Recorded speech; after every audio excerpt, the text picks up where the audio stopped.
Peoples news వీక్షకులకి యావత్ ప్రజానీకానికి తెలియజేయడంగా ఆంధ్రప్రదేశ్ శాసన మండలిలో కూటమి బిల్లుకు వైసీపీ సభ్యులు మద్దతు పలుకుతున్నారు.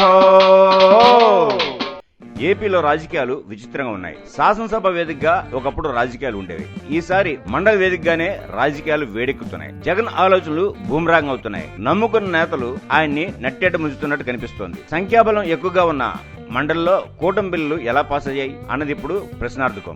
చంద్రబాబు సర్కార్తో నేరుగా ఫైట్ చేయలేకపోతున్నారు జగన్. నేతలు మీరు పోరాటం చేయండి, వెనుక ఉంటానని చెప్పి తప్పించుకునే ప్రయత్నం చేస్తున్నారు మాజీ సీఎం. ఏపీలో జరుగుతున్న అసెంబ్లీ సమావేశాలే ఇందుకు కారణం. శాసనసభ సమావేశాలకు తాము రామని ముఖం చాటేశారు జగన్. మండలికి వైసీపీ సభ్యులు వస్తారని చెప్పారు. అలాగే వెళ్తున్నారు కూడా. కాకపోతే కూటమి బిల్లుకు వైసీపీ నేతలు సపోర్ట్ చేస్తున్నట్లు కనిపిస్తోంది. అదేలంటారా?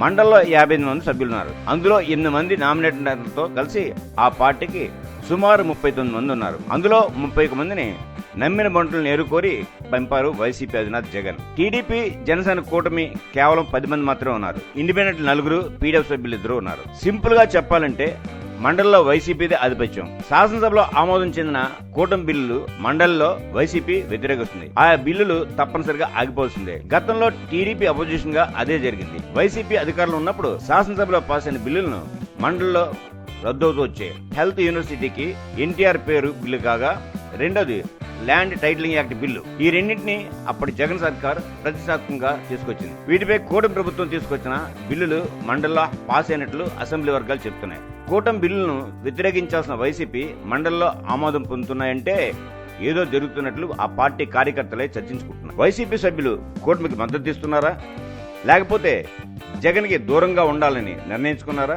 ఎమ్మెల్సీలు అందుబాటులో లేకపోవడంతో బిల్లులు పాస్ అవుతున్నాయా? బిల్లులపై చర్చ సమయంలో సభ్యులు వాకౌట్ అవుతున్నారా? కొందరు కూటమి వైపు వెళ్లిపోవాలనే ఆలోచన ఉన్నారట, మరికొందరు కావాలనే దూరంగా ఉంటున్నారట.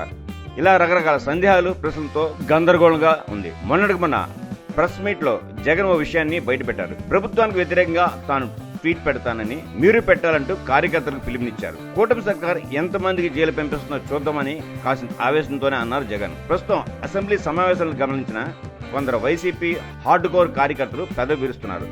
నేతలు పై స్థాయిలో బాగానే ఉంటారు, మధ్యలో వెళ్ళిన మళ్ళాంటి వారు ఇబ్బందులు పడతారని ఓపెన్ గా చెప్తున్నారు.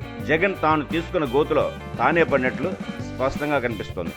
మా ఈ వీడియో మీకు నచ్చినట్లయితే మరిన్ని అప్డేట్స్ కోసం లైక్ చేయండి, షేర్ చేయండి, సబ్స్క్రైబ్ చేయండి.